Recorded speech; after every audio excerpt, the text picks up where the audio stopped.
Green, green, green, green, green, green. Hey, hey. What's the next one? Orange, orange, orange, orange, orange, orange, orange, orange. And yellow, yellow, yellow, yellow. Thank you, thank you, thank you. All right.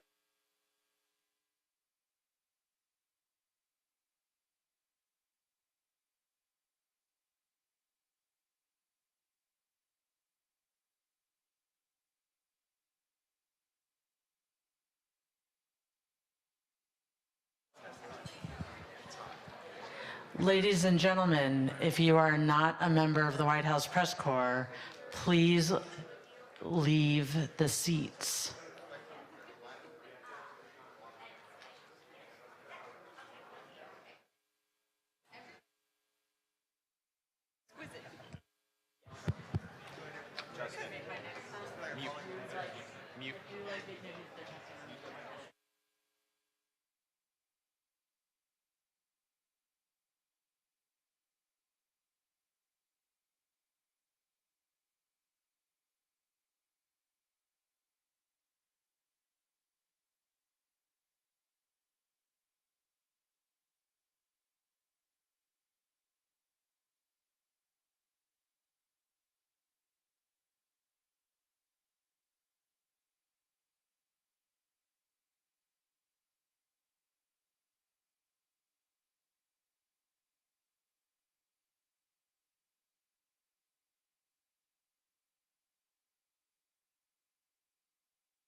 Ready? Distinguished guests, the President of the United States. Distinguished guests. Distinguished guests, the President.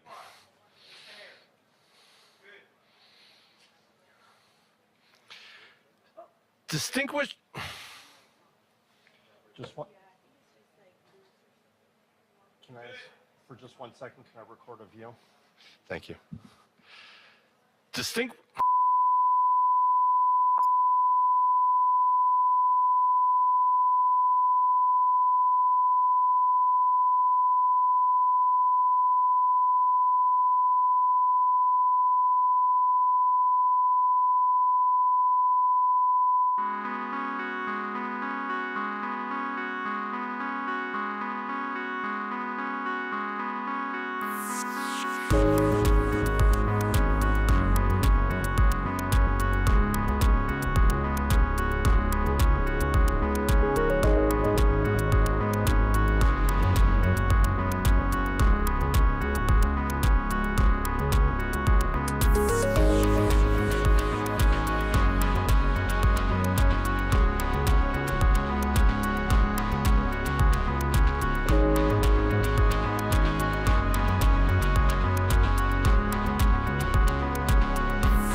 Distinguished guests, the President of the United States, Joe Biden.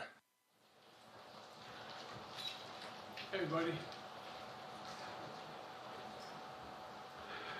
Thank you. Please be seated. Well, good evening. We just concluded this year's NATO summit, and the consensus among the members was it was a great success. It was especially momentous because it represented the 75th year of the most important military defense alliance in the world's history of the world. We should never forget that NATO grew out of the wreckage of World War II, the most destructive war in history. The idea was to create an alliance of free and democratic nations that would commit themselves to a compact of collective defense. Standing together, they knew we'd all be safer. An attack on one would be treated as an attack on all. And it's worked because a would-be aggressor knows if they attack one of us, they'll be attacked by all of us. Sending that message is the best way to deter aggression and prevent wars in the first place. For those who thought NATO's time had passed, they got a rude awakening when Putin invaded Ukraine. Some of the oldest and deepest fears in Europe roared back to life because once again, a murderous madman was on the march.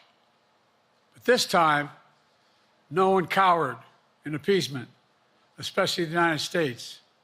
We collected intelligence that Russia was planning to invade Ukraine months before the invasion. I directed the intelligence community to be a significant amount of intelligence be declassified so I could start building an international coalition to oppose the invasion. Then in February, some of you remember, I warned the world that the invasion was imminent. I rallied a coalition of 50 nations from Europe to Asia to help Ukraine defend itself. Many foreign policy experts thought as Putin amassed Russian forces just 100 miles north of Kyiv, the capital of Ukraine, but Putin thought it was the mother home of Russia. The capital would fall in less than a week. But the Ukrainian people, backed by a coalition to help build, stopped them.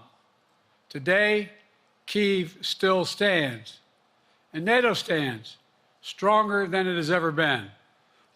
During the week of this summit, several heads of states made it a point in their statements to thank the United States and to thank me personally for all that NATO has achieved. NATO is not only stronger, NATO is bigger because we led the charge to bring in Finland and Sweden into the alliance, and it makes a gigantic difference. Excuse me. Meanwhile, my predecessor has made it clear he has no commitment to NATO. He's made it clear that he would feel no obligation to honor Article 5. He's already told Putin, and I quote, "Do whatever the hell you want." In fact, the day after Putin invaded Ukraine, here's what he said. It was genius. It was wonderful. Some of you forgot that, but that's exactly what he said. But I made it clear a strong NATO is essential to American security. And I believe the obligation of Article 5 is sacred. And I would remind all Americans, Article 5 is invoked only once in NATO's long history, and that was to defend America after 9/11. I made it clear that I will not bow down to Putin. I will not walk away from Ukraine. I will keep NATO strong. That's exactly what we did, and exactly what we'll continue to do. Now, the future of American policy is up to the American people. This is much more than a political question. It's more than that. It's a national security issue. Don't reduce this to the usual testament that people talk about, issues of being a political campaign. It's far too important. It's about the world we live in for decades to come. Every American must ask herself or himself, is the world safer with NATO? Are you safer? Is your family safer? I believe the American people know. The answer to all those questions is yes. And I believe the American people understand that America is stronger because of our alliances. I believe the American consensus from Truman to Reagan to me still holds today. America cannot retreat from the world. We must lead the world. We are an indispensable nation, as Madeleine Albright wrote. Now let me turn to three other key issues. Just this morning, we had a great economic report showing inflation is down. Overall prices fell last month. Core inflation is the lowest it's been in 3 years. Prices are falling for cars, appliances, and airfares. Grocery prices have fallen since the start of the year. We're going to keep working to take down corporate greed to bring those prices down further. Meanwhile, Trump's calling for a 10% tariff on everything Americans buy, including food from overseas, vegetables, and other necessities. And economists tell us that that would cost the average American working family another $2,500 a year. It's a tax of $2,500 a year. Second, our efforts to secure the border, the southern border, is working. After Trump killed the bipartisan effort to secure the border, Republicans and Democrats had worked on, because he thought it would benefit me and make him a loser, Republicans walked away. So I took executive action last month. As a consequence, working with Mexico, border encounters have gone down over 50%. The current level is lower today than when Trump left office. Third, for months, the United States has been working to secure a ceasefire in Gaza, to bring the hostages home, to create a path for peace and stability in the Middle East. 6 weeks ago, I laid out a detailed plan in writing. It was endorsed by the UN Security Council, the G7. That framework is now agreed on by both Israel and Hamas. So I sent my team to the region to hammer out the details. These are difficult, complex issues. There's still gaps to close. We're making progress. The trend is positive, and I'm determined to get this deal done and bring an end to this war, which should end now. Let me conclude where I began. We're the United States of America. We are the indispensable nation. Our leadership matters. Our partnerships matter. This moment matters. We must rise to meet it.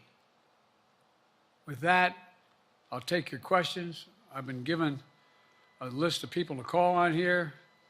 Reuters, Jeff Mason.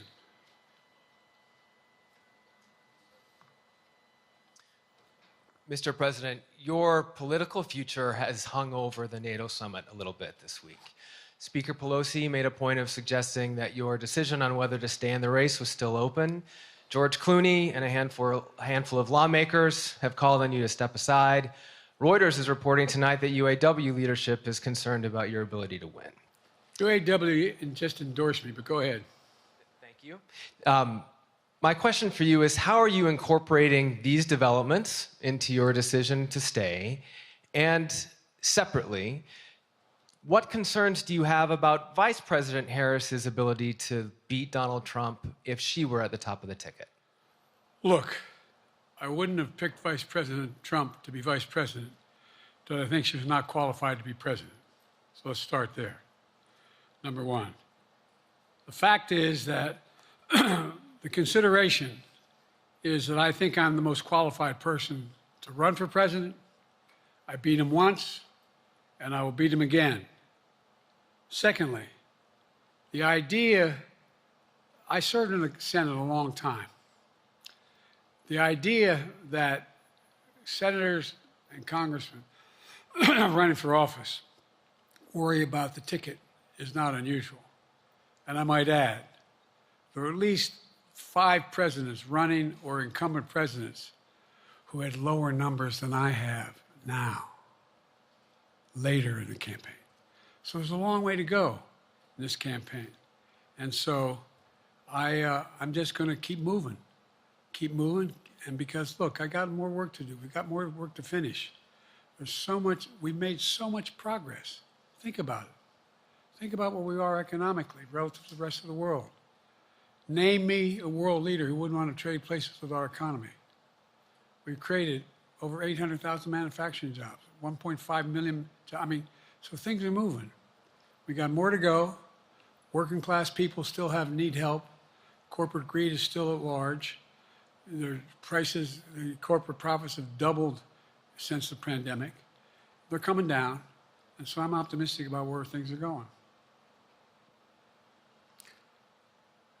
Danny Kemp, AFP.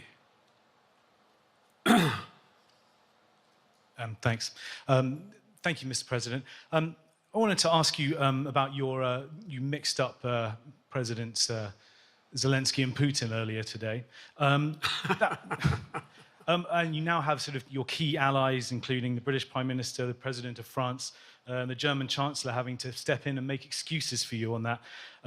Officials here are saying off the record that your decline has become noticeable. Hasn't this now, frankly, become damaging for America's standing in the world?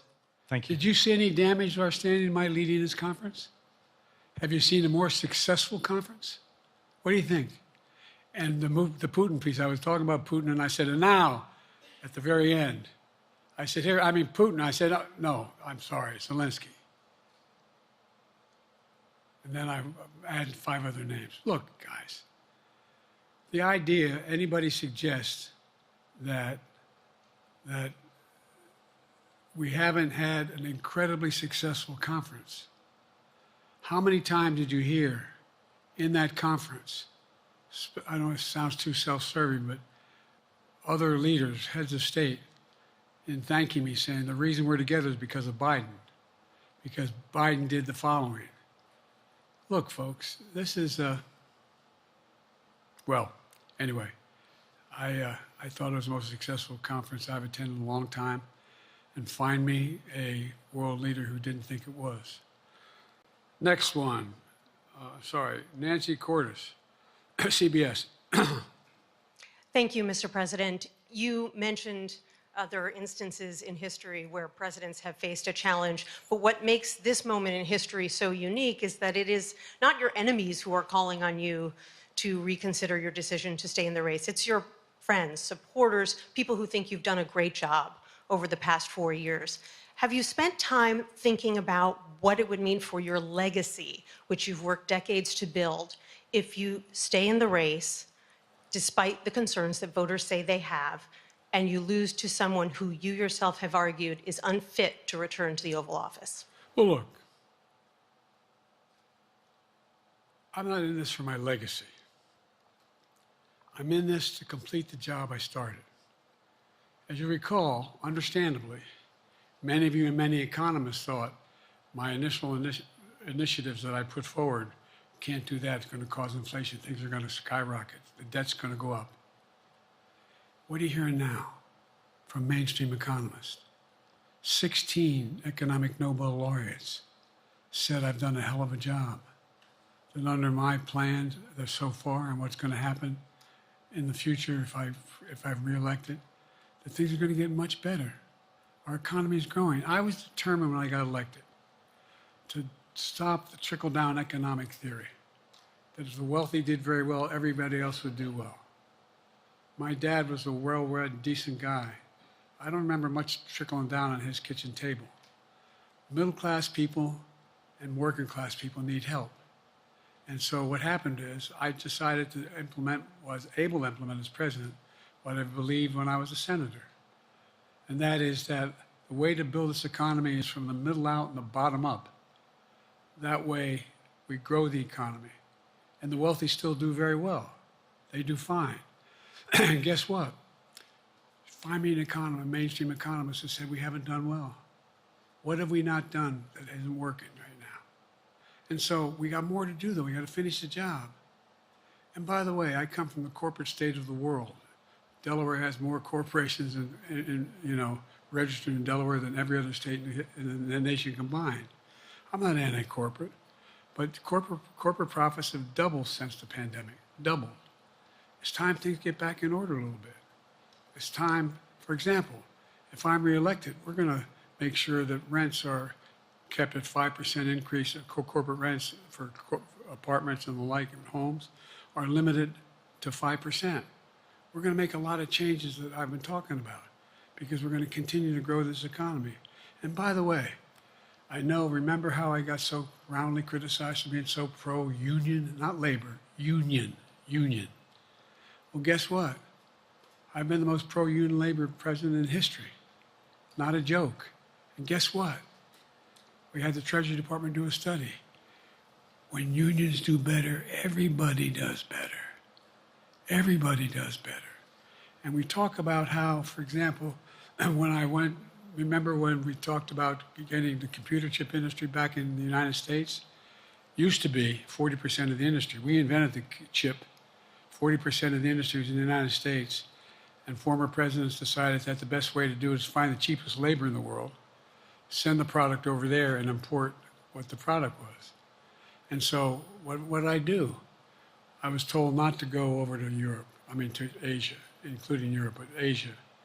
And I remember going to South Korea, convincing them to invest $20 billion in the United States to build computer chip factories.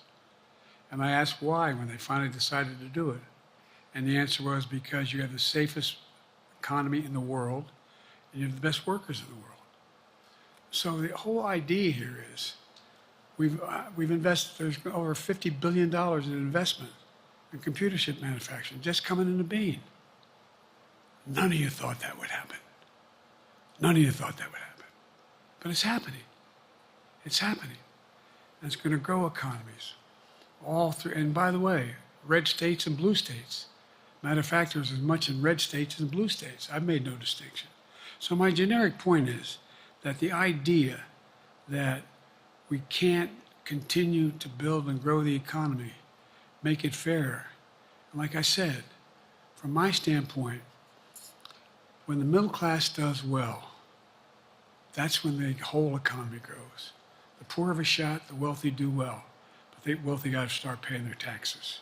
As a follow-up, sir, you mentioned that your Vice President Kamala Harris would be ready to serve on day one. Can you elaborate on that? What is it about her attributes and her accomplishments over the last 4 years that make her ready to serve on day one if necessary? First of all, the way she's handled the issue of freedom of women's bodies to have control over their bodies. Secondly, her ability to handle almost any issue on the board. This was a hell of a prosecutor. She was a first-rate person, and in the Senate, she was really good. I wouldn't have picked her unless I thought she was qualified to be president. From the very beginning, I made no bones about that. She is qualified to be president. That's why I picked her. Felicia Schwartz, Financial Times. Thank you, Mr. President. Presidency is the most straining job in the world, and it's 24/7. How can you say you'll be up for that next year, in 2 years, in 4 years, given the limits you've acknowledged that you have today? The limits I've acknowledged I have? There's been reporting that you've acknowledged that you need to go to bed earlier and your evening around 8. That's not true. Look, what I said was, instead of my every day starting at 7 and going to bed at midnight, it'd be smarter for me to pace myself a little more. And I said, for example, the 8, 7, 6 stuff, instead of starting a fundraiser at 9 o'clock, start at 8 o'clock. People get to go home by 10 o'clock. That's what I'm talking about. I'm not talking about, and if you looked at my schedule since I made that stupid mistake in the campaign, in the debate, I mean, my schedule has been full bore. I've done, where's Trump been? Riding around in his golf cart, filling out his scorecard before he hits the ball? I mean, look, he's done virtually nothing. And I have, I don't know how many, don't hold me to it, roughly 20 major events. Some of them with thousands of people showing up. And so I just think it's better. I always have an inclination, whether I was playing sports or doing politics, just to keep going, not stop. I just got to just pace myself a little more. Pace myself. And the next debate, I'm not going to be traveling into 15 time zones a week before. Anyway, that's what it was about. That's what it was about. And by the way, even with that, I love my staff, but they add things all the time, at the very end. I'm catching hell from my wife for that. Anyway. I'm sorry, Zeke Miller, Associated Press. Thank you, Mr. President. Two questions for you. First, on the NATO summit, President Zelensky, in your meeting with him, he pressed you to lift your limitations on the Ukrainian use of American weapons, saying that, in his public remarks afterwards, saying that Ukraine cannot win the war unless those limitations are lifted. Are you reconsidering your position on that? And then secondly, following up on Felicia's question there, leaders of your own party have said that they're not worried about that debate. They're worried about the next bad night and the bad night after that. How can you reassure the American people that you are up to the task and that there won't be more bad nights at a debate stage or somewhere else? First thing about Zelensky asking for the ability to strike deep into Russia. We've allowed Zelensky to use American weapons in the near term, in the near or abroad, into Russia. Whether or not he should be attacked. For example, should Zelensky, he's not. If he had the capacity to strike Moscow, strike the Kremlin, would that make sense? It wouldn't. The question is, what's the best use of the weaponry he has, and the weaponry we're getting to him? I've gotten a more long-range capacity, as well as defensive capacity. And so our military is where I'm following the advice of my commander-in-chief, the chief of staff of the military, as well as the Secretary of Defense and our intelligence people. And we're making a day-to-day basis on what they should and shouldn't go, how far they should go in. That's a logical thing to do. Second question related to Bad nights, sir. How can you reassure the American people that you won't have more bad nights, whether they be on a debate stage or on some matter of foreign policy? Well, I tell you what, the best way to assure them is the way I assure myself. And that is, am I getting the job done? Am I getting the job done? Can you name me somebody who's got more major piece of legislation passed in 3.5 years? I created 2,000 jobs just last week. So if I slow down, I can't get the job done. That's a sign that I shouldn't be doing it. But there's no indication of that yet. None. Who I got here?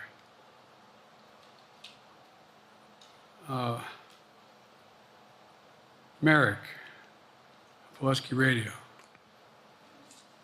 Thank you, Mr. President. How are you? I'm well. The elections in the US have consequences around the world. You have pretty high standing in Europe. I just asked President Macron about you, and he said we are happy to have him as the President of the United States. But there is a concern. Many people in Poland and across Europe are worried that the former president may win the election. And there's a lot of concern that Donald Trump may weaken NATO, stop supporting Ukraine, or push Ukraine to give up territories to Russia. They're correct. And yourself was warning just 2 minutes ago about it. So my question is, do you think that Europe will be left on its own if Donald Trump wins the election? And what's your advice to European leaders to prepare for possible US disengagement? Well, look, I think, how can I say this without sounding too self-serving? I'm not having any of my European allies come up to me and say, Joe, don't run. What I hear them say is, you've got to win. You can't let this guy come forward. It'd be a disaster. It'd be a disaster. I mean, I think he said in one of his rallies, don't hold me to this, recently, where NATO, I just learned about NATO, or something to that effect. Foreign policy has never been his strong point. And he seems to have an affinity to people who are authoritarian. That worries, as I tell you from Poland, that worries Europe. That worries Poland. And nobody, including the people of Poland, think that if he wins in Ukraine, he's going to stop in Ukraine, that that's going to be the end of it. And so what I can say is, I think I'm the best qualified person to do the job, to make sure that Ukraine does not fall, that Ukraine succeeds, that the European alliance stays strong. You may recall, no one was talking about Finland joining NATO. I remember talking to Putin right after we got elected in Geneva, and he was talking about what we should do. We couldn't be in Eastern Europe, et cetera. And I said, you're looking for the Finlandization of Ukraine. I said, you're going to get the NATOization of Finland. And about 4 weeks later, I got a call. That's not true. Probably 5 months later, from the president of Finland, could he come and see me? In my office. I invited him to the Oval Office. We sat down and talked. He said he wanted to join NATO. Could I help? And I did. It wasn't automatic. And then I got a call from the Swedes. I beg your pardon?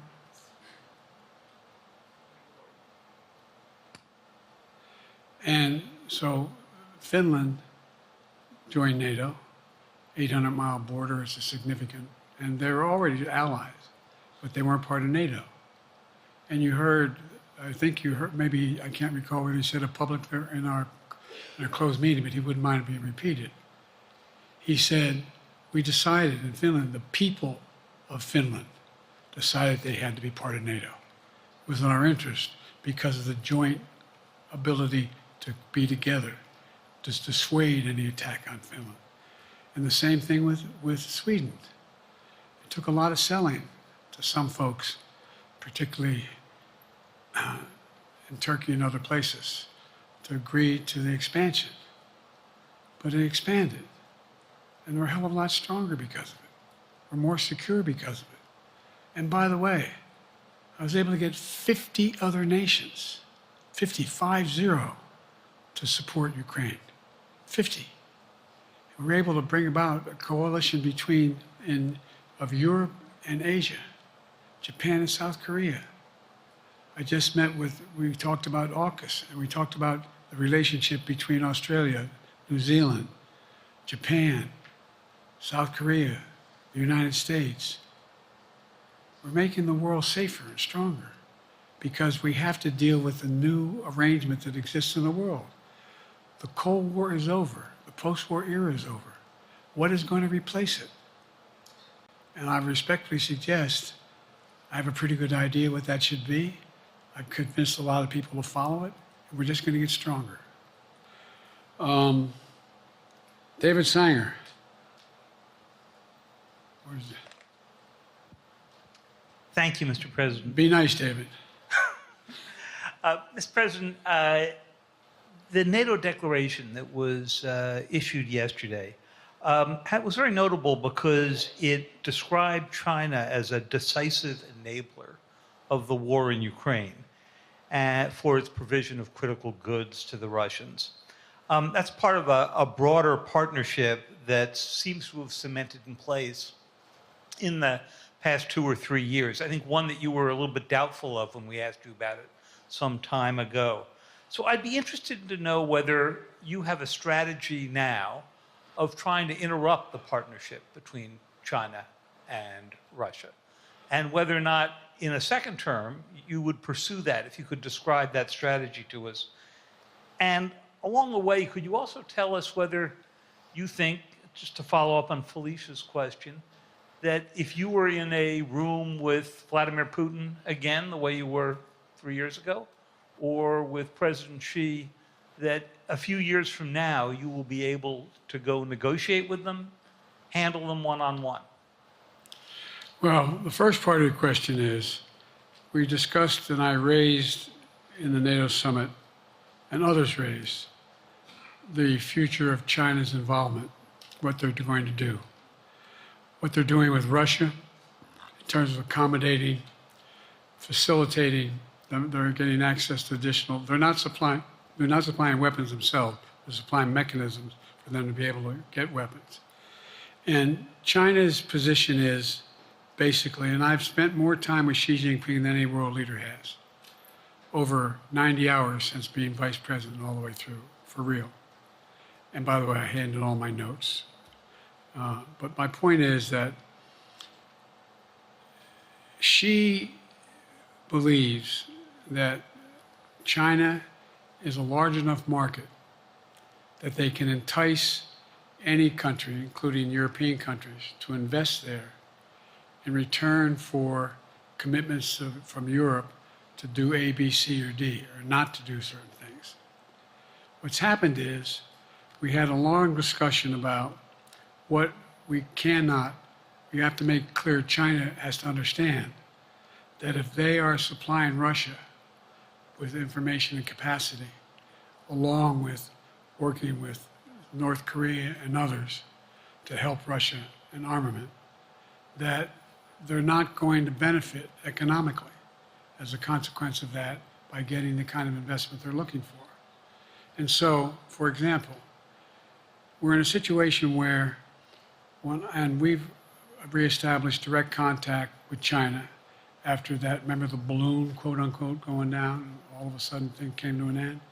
Well, we set up a new mechanism. There's a direct line between Xi and me, and our military has direct access to one another, and they contact one another when we have problems. The issue is that we have to make sure that Xi understands there's a price to pay for undercutting both the Pacific Basin as well as Europe, and as it relates to Russia and dealing with Ukraine. And so we, for example, if you want to invest in China, as you know this area really well. If you want to invest in China, you have to have a 51% Chinese owner. You have to make sure that you do by their rules. And you don't have the authority, and you have to provide all access to all the data and information you have. There was a while there, as you recall, the last administration and other administrations, where the access to that market was enticing enough to get companies to come in because they had access to over 1 billion people in a market, not 1 billion, but a lot of people in the market. And so they were doing it. But that got curtailed when we started saying we're going to play by the same rules. For example, the idea they don't abide by the international rules related to subsidizing products by the government funding. So guess what? They're not going to be able to export their electric vehicles to the United States without a significant tariff. Others are doing the same thing around the world. But it is a concern. It is a concern that you have both China, North Korea, Russia, Iran, countries that are not necessarily coordinated in the past, looking to figure out how they can have impact. Interrupt that impact? Yes, I do, but I'm not prepared to talk about the detail of it in public. And I think you'll see that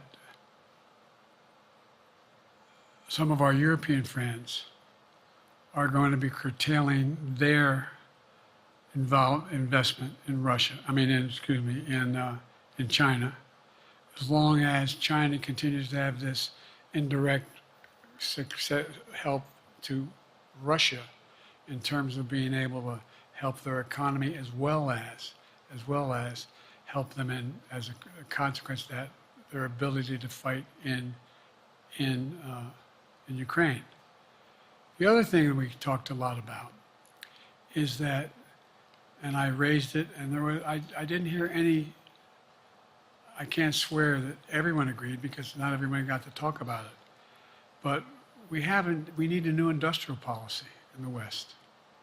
For example, we talked about how both the EU as well as NATO has to be able to begin to build their own munition capacity, has to be able to generate their own capacity to provide for weapons and the ability to, it came as a surprise to some of us how we had fallen behind in the West in terms of the ability to construct new material, new weaponry, new everything from vehicles to weapon systems. And so one of the things that came out of this was we're going to be meeting again with a number of my colleagues, my European colleagues, is what do we do to increase the capacity of the West, particularly in Europe and Japan, to be able to generate the kind of ability to produce their own weapon systems. Not just for themselves, but to be able to generate that.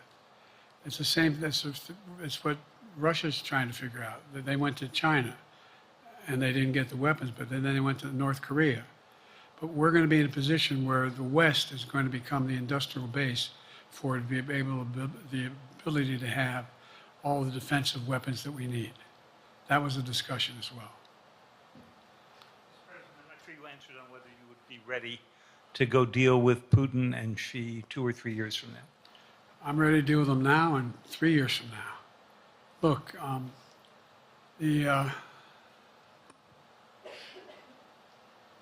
like I said, I'm dealing with Xi right now and direct contact with him. I have no good reason to talk to Putin right now. There's not much that he is prepared to do in terms of accommodating any change in his behavior.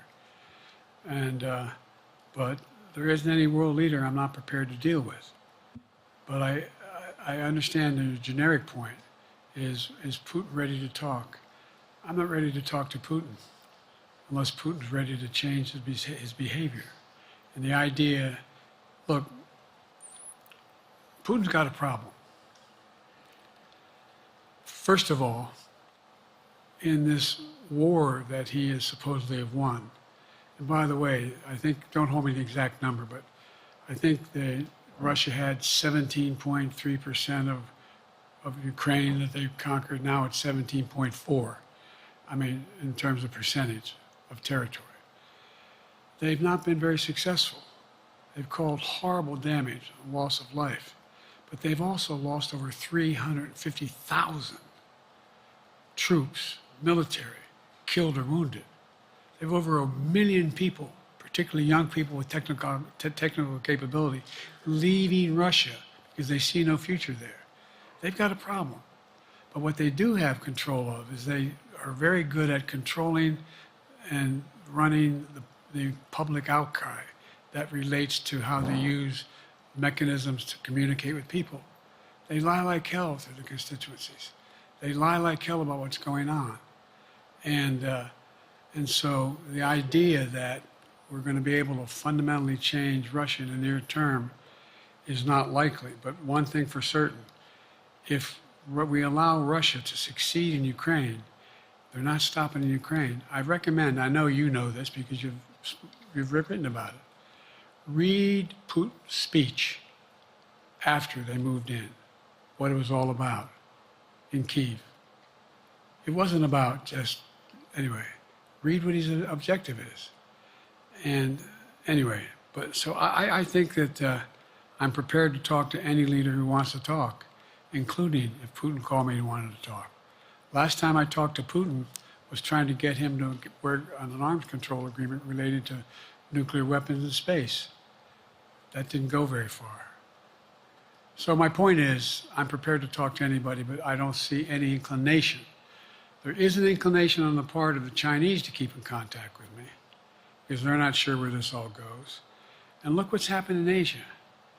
We have strengthened the Asian Pacific area more than anyone else has.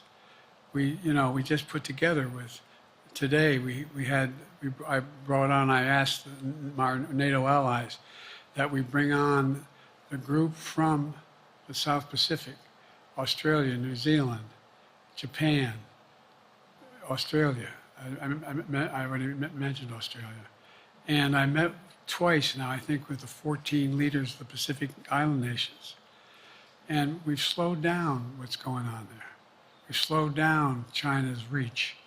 But there's a lot of work to do. This is a moving target, and I don't take it lightly. Assam from NPR. Thank you, Mr. President. Asma Khalid with NPR. I have two questions. Earlier, you spoke about the ceasefire plan between Israel and Hamas. We're now looking at 10 months of war, and I'm curious if there's anything that you feel personally you wish you would have done differently over the course of the war. And then secondly, if I may, I wanted to ask you about your presidential campaign. I remember covering your campaign in 2020, and there was a moment where you referred to yourself as a, quote, bridge candidacy, a transition to a younger generation of leaders. I want to understand what changed.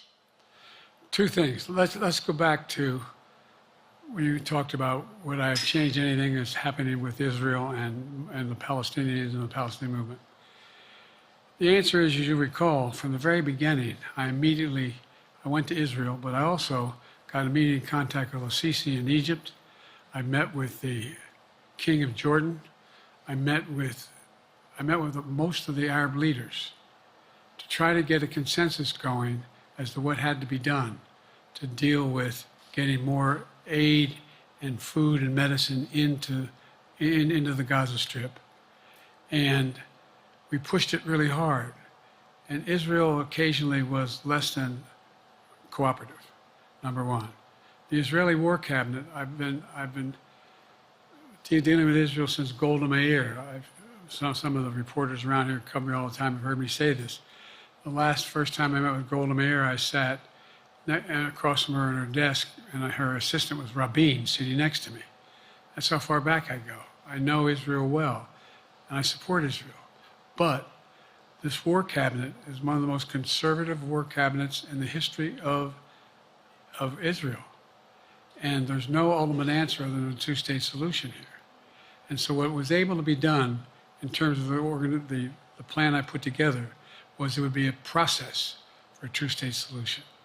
And we get the Arab nations to, particularly from Egypt all the way to Saudi Arabia, to be in a position where they would cooperate in the transition so that they could keep the peace in Gaza without Israeli forces staying in Gaza. The question has been from the beginning, what's the day after in Gaza? And the day after in Gaza has to be, the end of the day after has to be no occupation by Israel on the Gaza Strip, as well as the ability for us to get in and out as rapidly as you can, all that's needed there. I've been disappointed that some of the things that I put forward have not succeeded as well, like the port we attached from Cyprus. I was hopeful that would be more successful. But that's why when I went to Israel immediately after the massacres that occurred at the hands of Hamas, the one thing I said to the Israelis, and I met with the War Cabinet and with Bibi, don't make the same mistake America made after bin Laden. There's no need to occupy anywhere. Go after the people who did the job. You may recall, I still get criticized for it, but I was totally opposed to the occupation and trying to unite Afghanistan. Once we got bin Laden, we should have moved on because it was not no one's ever going to unite that country. I've been over every inch of that, not every inch, the entirety from the poppy fields all the way to the north. I said, don't make the same mistake we made. Don't think that's what you should be doing, is doubling down. We'll help you find the bad guys, Sinwar and company. And all this criticism about I wouldn't provide when the weapons they needed. I'm not providing them 2,000-pound bombs. They cannot be used in Gaza or any populated area without causing great human tragedy and damage. But remember what happened when you had the attack on Israel with rockets and ballistic missiles. I was able to unite the Arab nations as well as Europe, and nothing happened. Nothing got hurt. It sent an incredible lesson to what was going on from the Middle East. So there's a lot of things, in retrospect, I wish I had been able to convince the Israelis to do. But the bottom line is we have a chance now. It's time to end this war. Doesn't mean walk away from going after Sinwar and Hamas. And if you notice, you know better than most, there is a growing dissatisfaction on the West Bank from the Palestinians about Hamas. Hamas is not popular now. And so there's a lot of moving parts. I just have to keep moving to make sure that we get as much done as we can toward a ceasefire, and get those. And by the way, look at the numbers in Israel. I mean, my numbers are better in Israel than they are here. But then again, they're better than a lot of other people here too. But anyway. Bridge candidacy in 2020, you referred to yourself as being a bridge candidate for a younger, fresher generation of Democratic leaders, and I wanted to know what changed. What changed was the gravity of the situation I inherited in terms of the economy, our foreign policy, and domestic division. And I think, I won't put words in anybody's mouth. Most presidential historians give me credit for having accomplished more than most any president since Johnson and maybe before that to get major pieces of legislation passed. And what I realized was my long time in the Senate had equipped me to have the wisdom to know how to deal with the Congress, to get things done. We got more major legislation passed that no one thought would happen.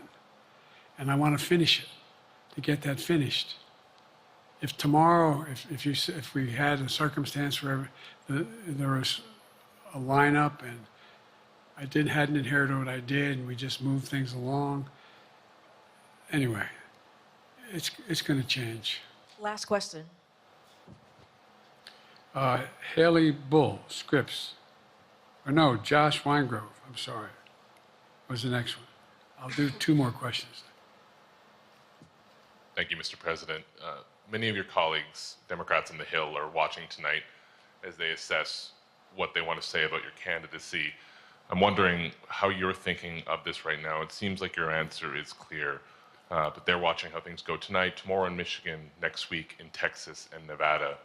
Are you thinking that way about how the next week or 2 goes would inform your Am I using that way you said? Are you thinking that way about how the next 2 weeks go? Will that affect your decision, or are you fully determined on running in November as the party's nominee? I'm determined on running, but I think it's important that I allay fears by let them see me out there.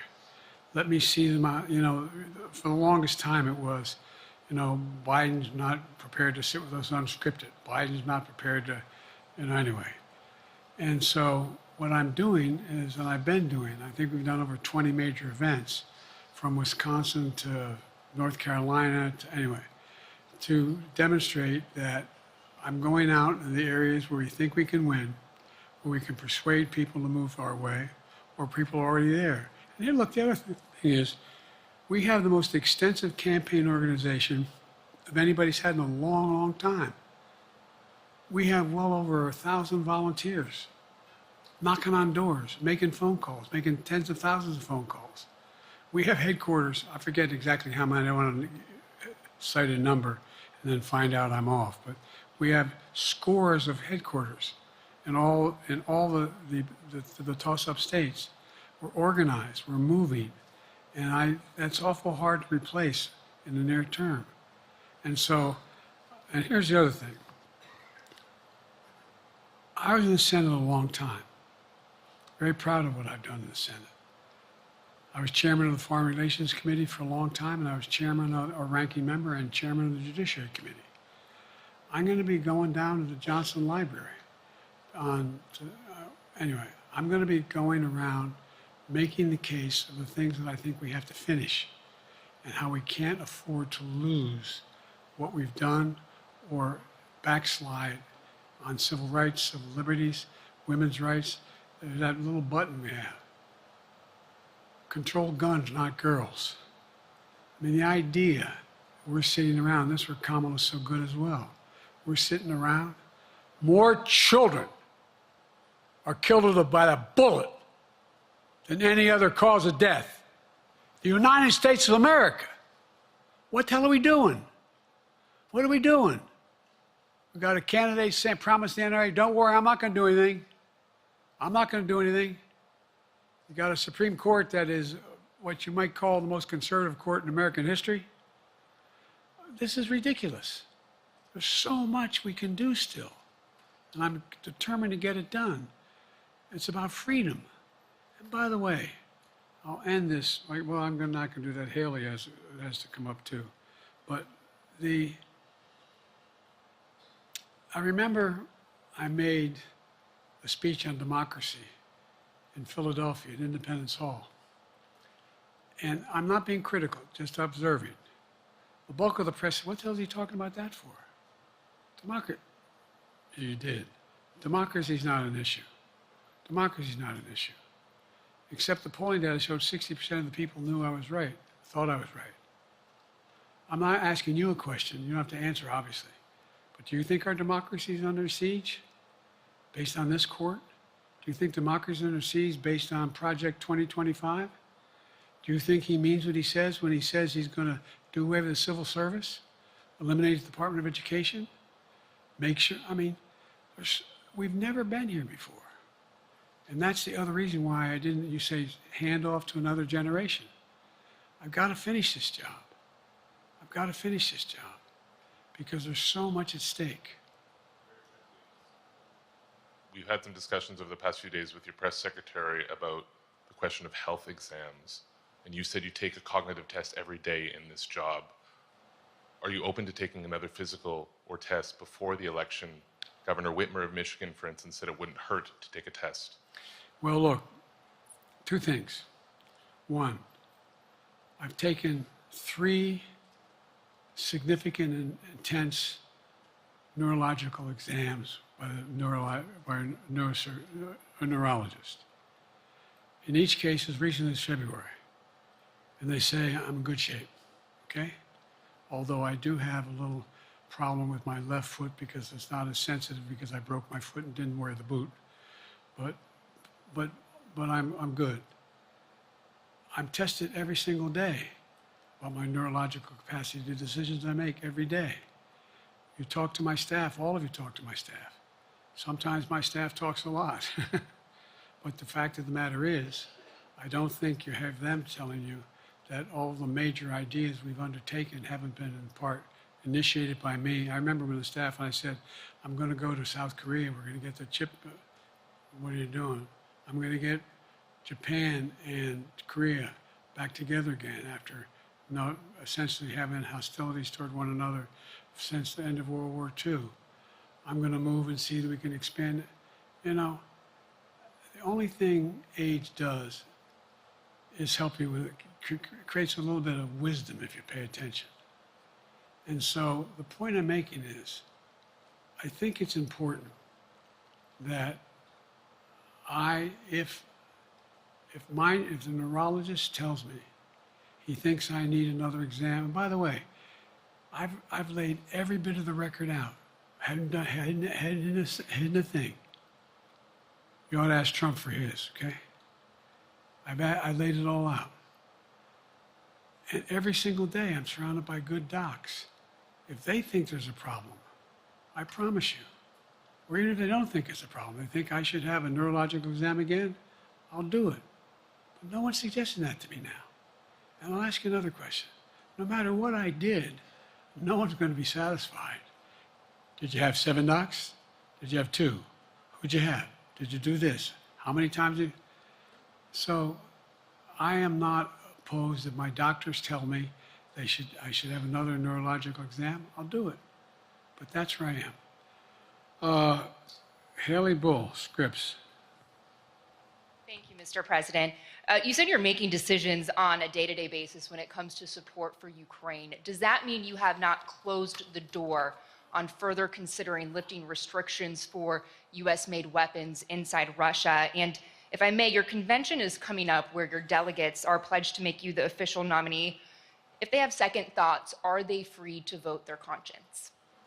Obviously, they're free to do whatever they want, but I get overwhelming support. Overwhelming support. I won, I forget how many votes I won in the primary. Overwhelming. And so tomorrow, if all of a sudden I show up at the convention, everybody says, we want somebody else, that's the democratic process. It's not going to happen. Even if that means they vote for someone else? Sure. Look, I'll end this with this. I served in the Senate a long time. I understand the impetus of candidates running for local office and whether they think the topic can help them or not. In my state of Delaware, which was a very, at least it was a red state when I started, in terms of where you now talk red and blue. I don't recall most of the Democratic presidents winning my state when I was a candidate. The truth of the matter is I understand the self-interest of every candidate. If they think that, running with Biden at the top is going to hurt them, then they're going to run away. I get it.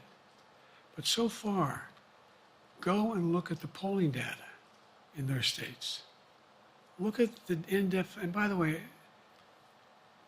I think you'd all acknowledge, and you're all experts. I'm not being solicitous about the president. You're experts on this stuff. How accurate does anybody think the polls are these days? I can give you a series of polls where you have likely voters, me versus Trump, where I win all the time.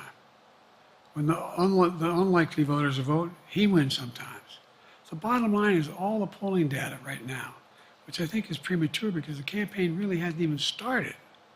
I mean, it hadn't started in earnest yet. Most of the time, it doesn't start till after September, after Labor Day. So a lot can happen. But I think I'm the best I believe I'm the best qualified to govern. And I think I'm the best qualified to win.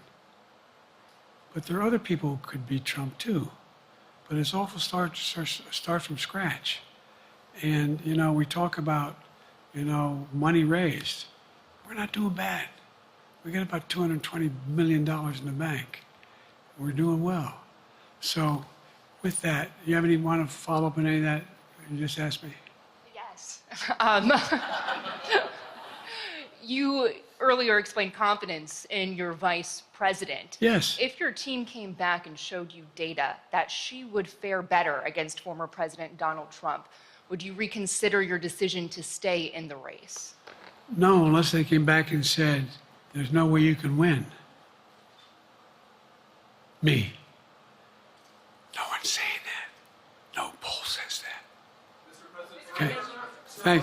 This ends tonight's press conference. Thanks, everybody.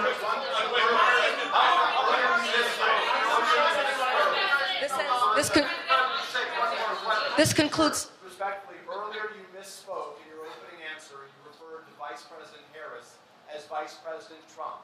Right now, Donald Trump is using that to mock your age and your memory. How do you combat that criticism from tonight? Listen to him. This concludes tonight's press conference. Thank you, everybody. Thanks, everyone.